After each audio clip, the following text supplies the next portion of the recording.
Hi, and welcome to another LinkedIn Live. I'm Lisa Bragg, and joining me is Jill Proud.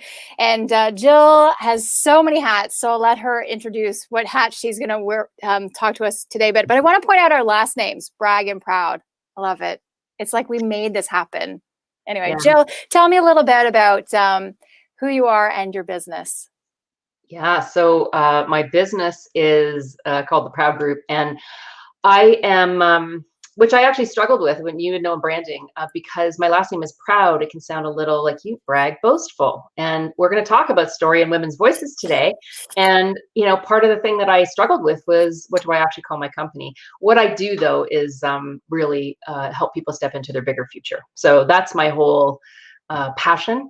And really, I do that through a number of between leadership training and coaching, one-on-one coaching. I do group programs. I do a lot of different things around that. And my whole passion is around helping people step into it in a way that they're heard, they're seen. And I know we're going to talk a bit about story today, that they really get their story matters.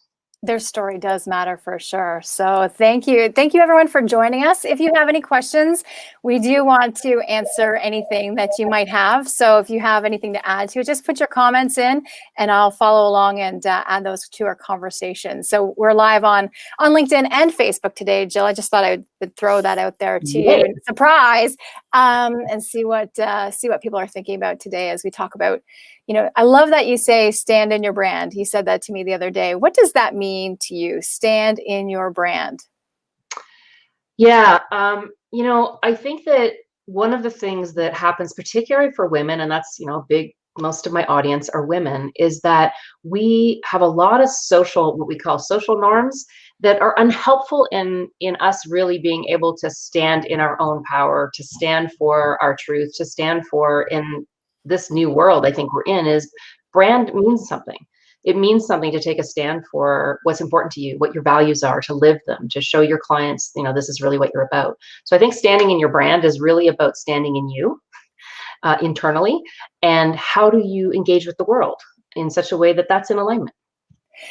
Wow, more than ever right now, because so many of us, and what I talk about is, women need to be seen and heard because we have so much value to share with the world. And now more so than ever, there's so many voices that need to be heard. And we've had so many voices over time that are just the loudest voice. And they're not necessarily the voices we should be listening to at all. I'm talking about locally, but I'm also talking internationally. And we need to have more diverse voices coming to the table in everything we do. So I know you agree with me on this for sure, because women are often not the voices that are the loud. We're often the signal, not necessarily, we're the signal. We're not the noise. Yeah. And here's the thing about that. I think in a noisy world, which it is right now, and so much of it is so essential and important what's happening there. Now, I think it's both a really heartfelt time and a real time of change. It's easy to, in the noise, get lost. And I think one of the things we're told when we talk about social norms as women, and you've had experiences, all the people I work with, I've had experiences, it's part of why I do the work I do, is that we say something at the table and it's not heard. Somebody else says it down the line, often a male, and all of a sudden it's an awesome idea. Yeah. And it goes from that to everything from, I don't think my story's big enough. Maybe what I have to say isn't important enough. Maybe I just really need to think about what I'm going to say first, and I'll think about it and I'll craft it. And then at the next meeting, I'll say something, or at the next presentation, I'll speak up. And we start nexting ourselves to the point that, we start silencing. Yeah, we totally do that. And it's taking that massive imperfect action. So what if you don't have every single piece of your idea formulated?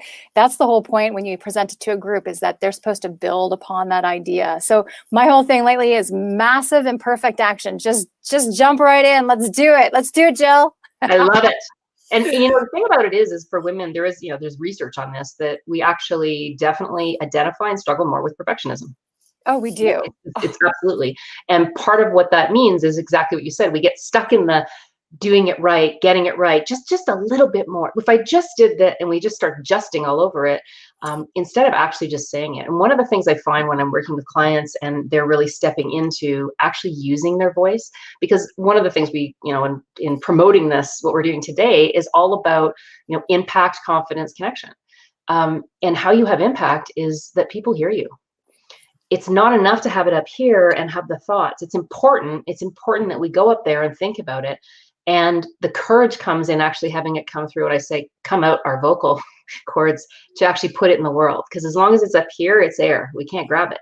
Yeah. Nobody knows. Nobody knows. Nobody knows. And that's where you gain, it's those baby steps. You put it out, you say a little bit, and you gain that confidence. And more you'll gain that confidence. And just to go back to the comment you made about around the table, so often one woman will say this awesome idea, somebody else will take credit for it. But we need to trace back to that one woman who started it all. And especially when we're around the table and support each other and say, hey, well, that was a really great idea from Siobhan over there. Let's make sure Siobhan, let's give her the credit for it. And thanks, Joe, for building on the idea, but back to Siobhan to build upon the idea and make it grow for sure. But it's all those baby steps. Yeah. And that's actually, I would say, yeah, I love that, Lisa, you did that brilliantly. That's exactly how to do it respectfully, easefully, and you're calling it, right? Like we're in a time of we need to call stuff so that we can all elevate. This isn't about one or the other. It's about all of us elevating. And I think that you can do it in a way that's respectful and real, and clarity matters. I mean, identifying like you did, it was really Siobhan's idea. Thanks for building on. The bottom line is it's baby steps. And I would also say, I think internally it feels big, right? It doesn't feel like a baby step when I'm coaching somebody and say, so what's your next step? And they say, well, I need to bring this idea to the team and I need to speak it out loud and I need to say it. And where I'm thinking it's a brilliant idea, it's going to be totally well received. They are internally, we know this, going, what if? And then we get in what we call the second thing I've been talking to people a lot about lately is rumination, right? We get into the story that's not actually even true, but it's the story we're telling ourselves about when we say this thing. How's Lisa going to react? What's the group going to think? And they don't even know what the idea is yet. If we actually don't even know what they're going to think, but we tend to, as women, we also get into this rumination, and it's a cycle that kills great ideas and creativity and voices we need to hear.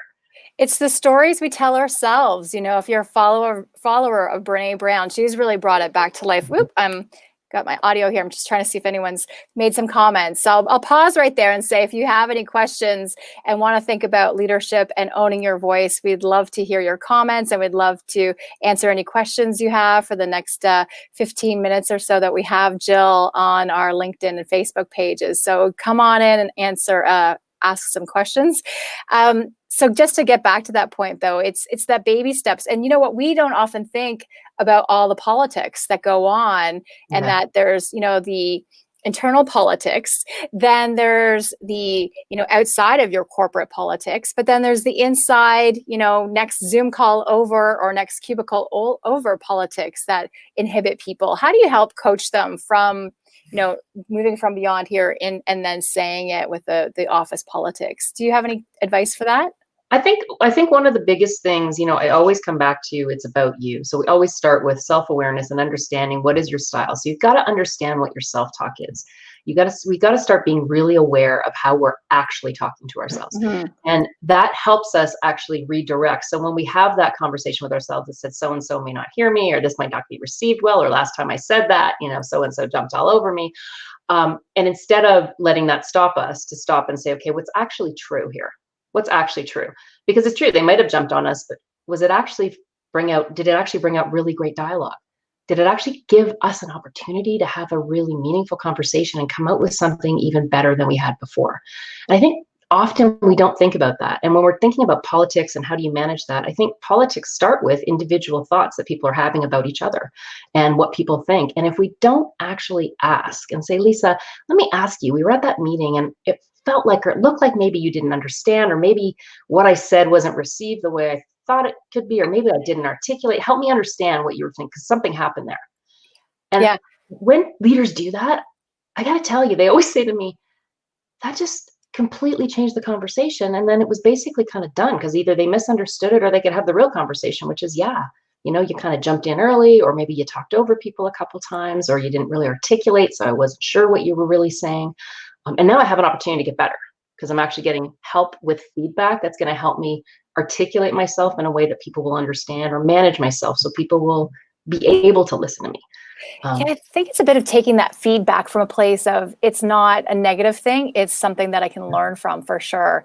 I have a face that I don't really can't, I'm not a good poker player. And if I'm not like in thinking about my expression too, I could have a really flat face where people aren't, they think if I have any thoughts in my mind of something else, then they think I'm worrying about something or not agreeing with what they're saying. So I have to be worried about how animated my face is because then people think, oh, she doesn't agree with me when it's like I'm just so enraptured. I'm thinking about exactly what you're thinking about and taking it deeper in my mind, or you're really hitting something inside me. So I have to really be worried about that and thinking about that because especially now that we're mostly on camera all the time, that so often many of us have a flat face when we're watching Zoom or on our calls because we're watching ourselves. And if you're not camera trained, you're watching yourself and you're like, oh, look at my hair and look at my, this, so whatever's going on. And you're not always concentrating on every piece of it. So the presenter then is analyzing too, thinking, oh, they're totally disengaged. They're watching a show while they're watching me and they're doing all these other things. So they're figuring out what they're having for dinner or something.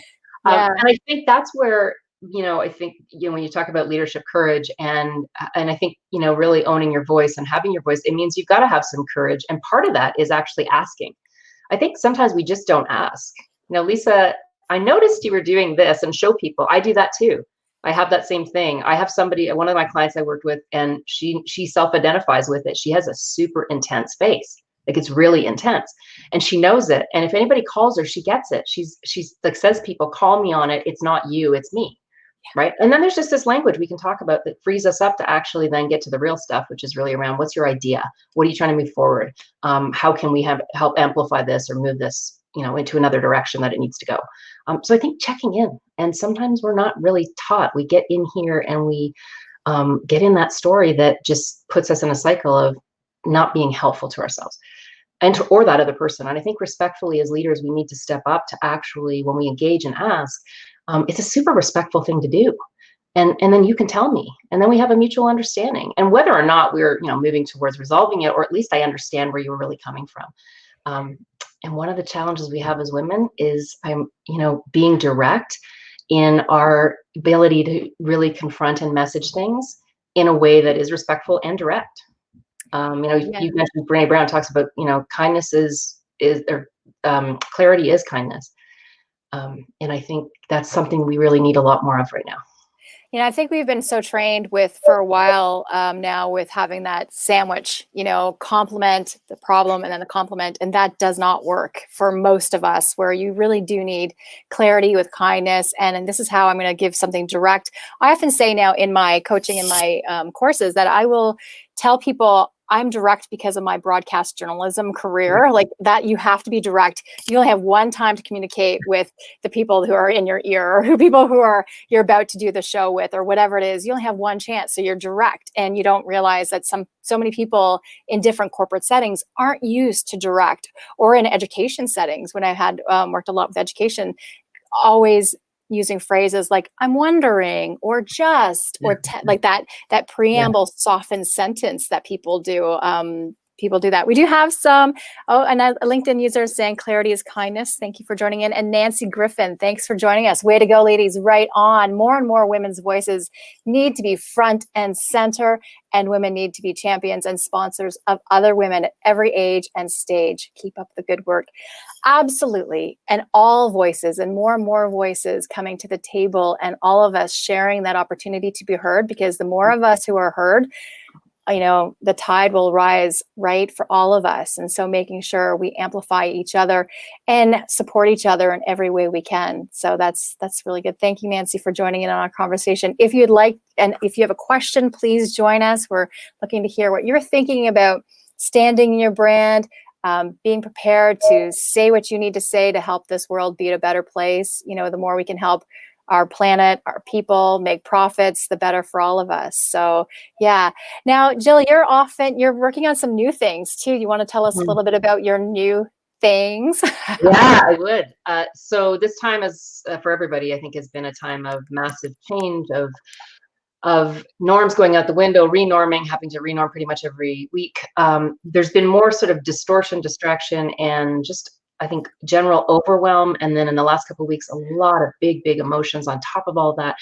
And before this all started, I had actually been developing something. And so one of the things I know is that when women come together in a community that's facilitated and guided and has great content and has a purpose behind it, that really awesome things happen. And one of the things I've been creating is a membership program. And where it really came from is I was finding that even women, like all of us, have great networks often, or some have better than others. Some people are moving up and haven't sort of reestablished new networks for leveling up. Some women are not as connected as they want to be, and we would look at them and think they are. And so I really wanted to offer an opportunity for women to come into a safe, fun, engaging place where they can actually get supported. They get to keep focused. They can keep themselves accountable. They can share resources. They can mentor each other. And so the Your Bigger Future membership program is all about that. And I'm trying to find the link right now. So I will promise to have it up before the end of the show. So that's what I'm doing. I should put you on the single shot. Let me put you single shot so that I'm not looking distracted and everyone's wondering what we're up to. So I'll find that link. I'll put it in. But let me ask you this. It's everyone has been distracted, and it's hard to keep on focus right now and get your message and clarity. How have you been keeping clear and productive and self-care? So that's a huge loaded question for you. But how are you handling all of this right now with so many emotions, so many things you have to consider in this world right now, and how we show up is an incredible part of being a human today. Talk to me about that while I find your link. One second. Great. Yeah, I'm going to start with how you show up, because I think as a leader, that is one of the things I'm always reminding people is, everybody's watching. And so we need to really be able to show up in a way that we're actually present. And I think at the best of times, that's hard. In the current environment, it can be incredibly challenging. What I have seen happen, though, as I teach people how to, do breathing exercises, how to center themselves and ground, and really after that, get focused on what's my intention with this conversation or this engagement or this interaction with this person. We're shifting our attention so much. And so sometimes we think we're present, but if we really stop and look at it, we actually up in our heads thinking about what's the next thing, or how can I actually move this person out of my way so I can get on with the rest of my day. Even when we actually have great intention, we're still busy up there. So I think we're having to be really, really disciplined. And that's one of the things I'm really focusing on, is being disciplined around my presence so that I can, what I call, hold space for people and really allow them to be. So I think that's really huge. I think having people in your world that do that with you, that's why I think the membership is so valuable, and the timing of it is so key. I think we're finding that one of my big things is reaching out to awesome people like you to be able to have conversations that are difficult about what's going on right now, or figuring out how do we pivot, or, is what I'm doing still relevant? Am I relevant? I mean, we're asking the big questions right now.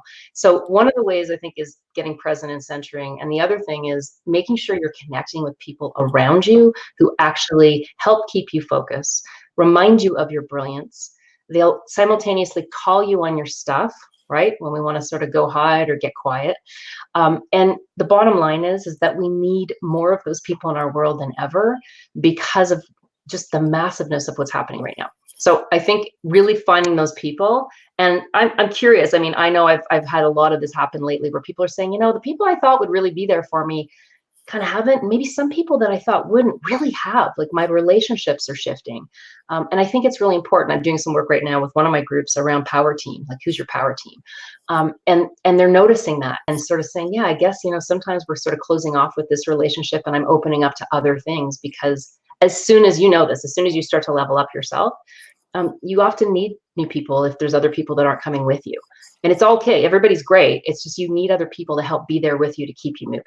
Oh, absolutely. Because you keep stretching, and the people who you love from elementary school, high school, university, college, whatever it is, your first job, those people are lovely, but you might need people who are stretching with you and that community around you, because we also don't know what we don't know. And I think that's the big thing about moving beyond your current one network to the next level network, keeping friends, because you never know who's moving around and shifting, bridging though to that next level, because you just don't know. And when you want to really move ahead, you can call each other, because you and I were working on something and I'm like, Jill, I think there's something here. We have to talk to each other. Yeah. And now we're talking to each other saying, hey, there's something, let's help each other in this way. and we all want to help each other. And so the more you branch out with quality networks, the better it is, the easier it is to achieve so much more and faster. That's what I find with my networks is collapsing time. And that's where my course, a collapsing time for people, that's the most critical thing, because we don't have a lot of time to invest. But when you have a quality network, it makes the world of difference. So yeah, that's great. Very exciting. Yeah, it really does. And I think I just want to say in relation to the work that you do too, and when you look at having a network when you're sort of leveling up, is we need to catch ourselves. And this is one of the things I do in my programs around what are the stories we're telling ourselves about how it used to be versus who I am now. So many of the women coming into my programs, I'm sure you're finding the same thing, is like, I don't know what's happened the last 20 years. I raised kids, I got jobs, I did this, it's been a blur. I haven't had any time for me. So the combination of, I think, self-care and literally creating space for yourself, while spa days and, massages and all that stuff is great. For me, self-care is really a ritual that is about my regeneration as a leader. I need to regenerate so I can feed other people. I need to nourish myself so that I can actually be out there in the world in a way that is actually helpful and engaging and I'm present. So I think that is really important. And I think, again, just, to your point, having those people that come with you that help to call you to on who are you now, because that story you're telling yourself about how you had that one presentation when you were 25 and it was a disaster, and now you think you can't present, or you're a terrible presenter, I can't speak, and we tell ourselves these big like statements about one event in our life that actually isn't true anymore, and I don't think we often have people around us to stop and say, wait, shh, stop. Yeah, did you hear what you just said? Did you hear what you just said? Is that really true for you now? And I love those people. I love them too. I love them. I love them on both ends, because it's the cheerleading that you need sometimes. And then it's the calling out the BS stuff. You need those people. Rona just said, Rona, who's I think a mentor to both of us, says, super, keep up the good work. So, but it's having those people there, especially on those days that are a little bit rainier, that you need that extra lift up when you're trying to stretch beyond where you are now, and that you need to have help with whatever it is, or just that one little thing that's been bugging you, that one person can really help see the way for you, that path that you might not be able to see right now. And by you taking that journey, how many other people will be able to come along because of you standing your brand, speaking your piece, telling your truth, amplifying for others? Like, it's so critical right now. That is so relevant. I mean, it's always been relevant. It's so relevant right now. I mean, Lisa, that is just, you can't put, I don't think, a value or a number on that, because the shift in us that happens when we actually own our story, and you help people do this, and I help people do this, to tell the story that really is about them now. And when you put it out there, I mean, the people you inspire, the people who say, oh, I had no idea about that they struggled with that. I had no idea they felt vulnerable. I thought they were just, brilliant, and they'd always been successful, and they'd always been, and we get rid of the, what's not true, to really speak the truth. It has such a huge impact, and it's often simple things. Like I'm sure you help people with just simplifying the message around their story. Like, what's the essence of what really you learned, and why are you here? And that's huge. And really thinking about the future you, right? Because we so much ruminate on that 25-year-old, or we put everything on our LinkedIn or wherever it is as a resume, but you've grown so much, and you've grown skills and case studies, and thinking about the future you. And that's, I think, what networks really do, and powerfully so, while they help you grow. I think now, I guess, I know you have to go because you're busy, but what would be one or two parting pieces of advice that would be critical today that you think people should hear, women especially? Yeah, I think a couple things to build on the whole, what I've already said. I really think critical is, who's your community? Who are your people? Whether you call them your inner circle, your power team, whoever that is. And think of it in a diversified way. Think about it, who's on your health team? Who helps keep you healthy? Who's on your, rejuvenation, fun / maybe joy team? Do you have those people in your world, right? You've got your finance team. You've got your people in your business world and in your relationships.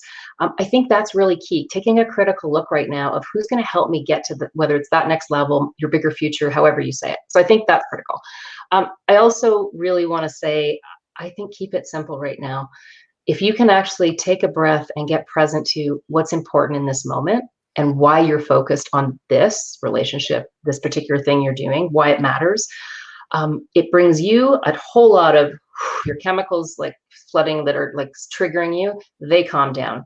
You're smarter, you get more present, people around you feel it, you have that impact on other people. I think right now it's really about keeping it simple, and really being, I'm just, I've been using this phrase a lot in the last few months, is be gentle. We can be wicked hard on ourselves at times, and I think this is a time to avoid that and learn some more self-compassion. Yeah, beautiful way to end for sure. Thank you for joining us. And Jill has a course, no, a mastermind. Sorry, what is it again that you have coming up? It's Your Bigger Future so membership. many things all in one. It's beautiful. It's Just your explain bigger, it. it's your Bigger Future membership. So it's a monthly membership. It's all levels of leaders. It's a place to like really come check it out. If you go to the link and click on it, it'll get you on the email so you can start to track with it and see what it's all about. We're here to answer questions and invite you into the videos we're giving, the webinars, etc. So yeah, it's right there. Everything you need will be right there. Great. Well, thank you. We'll definitely I'll have to have you back because there's so much more for us to unpack. And when we have these conversations, we always could talk for hours. So we have to time ourselves. Which so that's why it's like, we have to get to this. Yeah. Thank you, Lisa, for having me. This has been a total pleasure. And I'm looking forward to continuing this because we need more of all of this, us and the people that are part of our networks in the world shining super bright right now.